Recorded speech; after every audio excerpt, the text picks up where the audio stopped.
a sociedade é feita de minorias.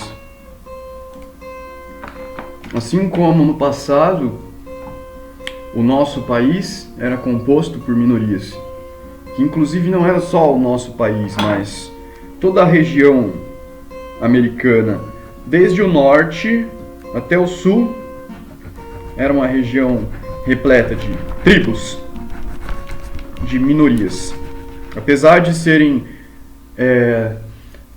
se considerarem entre si o povo tupi, o povo guarani, que são os que mais se espalharam e mais se tem registros e mais tem representantes atualmente vivos, eram diversas tribos distintas, cada uma com sua característica específica. Isso se assemelha também aos anos 80, em que a contracultura começou a crescer e diferentes grupos ideológicos foram surgindo contra a cultura vigente, que já era uma cultura comercializada, transformada em comércio por meio do capital. Então a natureza de fato nos mostra que nós somos minorias, nós somos pequenos grupos, pequenas panelas diferentes, e a realidade é que nós como minorias desejamos ser reconhecidos como minorias, desejamos ser reconhecidos como um grupo específico. Por exemplo, os LGBTs, eles têm orgulho de serem reconhecidos como LGBTs e aceitos como determinada característica, porque isso faz parte da identidade deles, isso alimenta o orgulho. O orgulho é um sentimento positivo, que motiva.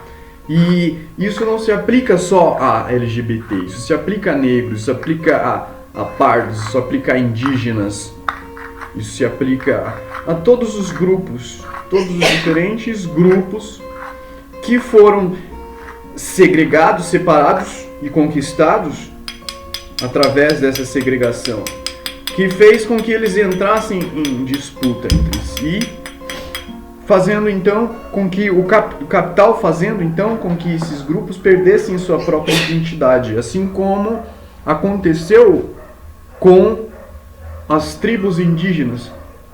Todas elas perderam sua identidade de certa forma, porque nós não os reconhecemos como um grupo ou outro, nós os reconhecemos todos como índios. Mas generalizar dessa forma é ofensivo a eles, porque isso reduz, isso deprecia o orgulho deles, o orgulho de quem eles são, o orgulho de quem eles desejam ser. E é exatamente por isso que nós somos escravos da nossa própria segregação, porque a gente acha que todos são iguais e que o capital é o que vai fazer um ser mais merecedor ou menos merecedor. Onde o capital se torna o eixo que iguala todos. Quem tem mais capital tem mais poder sobre os outros. Ou seja, quem tem mais habilidade de concentrar mais capital tem mais valor de acordo com o consenso da maioria, de acordo com a nossa sociedade capitalista.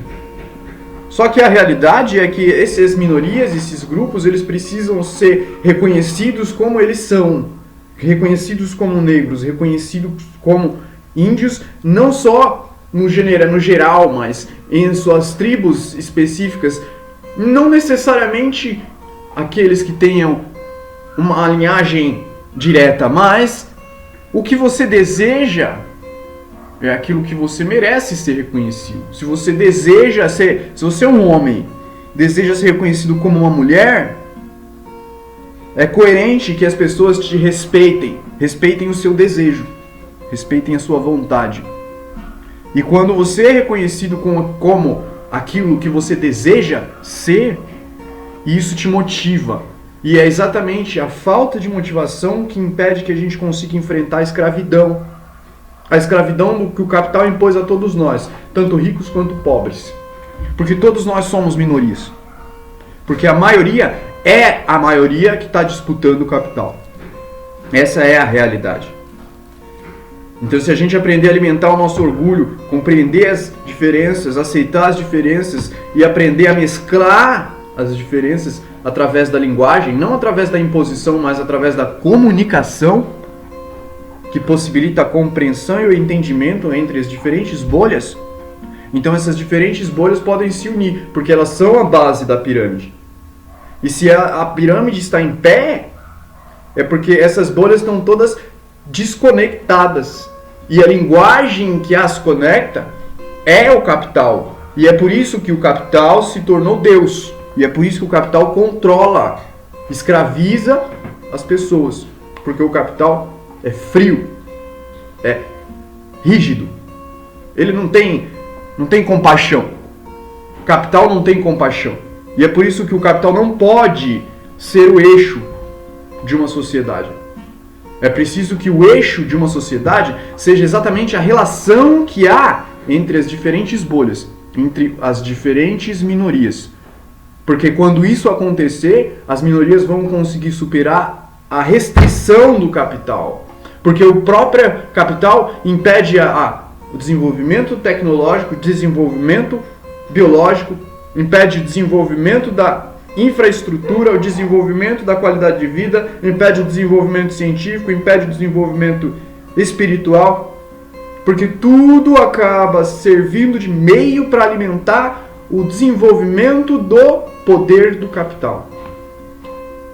E esse poder se torna autodestrutivo, porque ele começa a consumir desenfreadamente e destruir desenfreadamente, sem considerar os fins, porque os fins se perdem no infinito,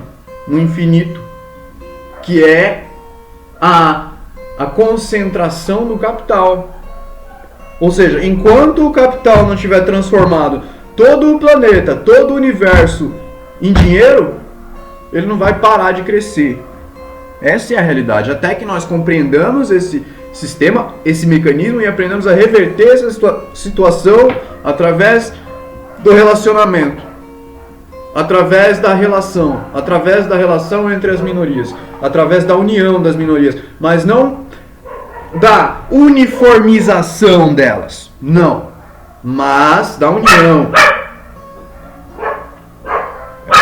É preciso manter a diversidade, é preciso que as minorias tenham a sua diversidade, sejam reconhecidas pela sua diversidade e utilizem o máximo do potencial que há em sua diversidade, em sua característica singular. Porque cada panelinha, cada minoria, cada grupo, independente do grau de nível econômico, independente, todos têm uma singularidade que tem algo a oferecer.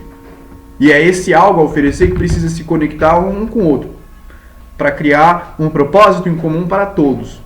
Mas para isso é preciso que haja o respeito da diversidade, o respeito da multiplicidade. Porque é essa multiplicidade, essa variação, essa diversidade que vai trazer novos elementos para o uniforme, que é o foco de união entre todos. E esse uniforme é aquilo que todos desejam. Todos desejam em comum. Apesar de todos terem desejos distintos, diferentes, todos também têm um desejo em comum. E é esse desejo em comum que precisa ser o foco.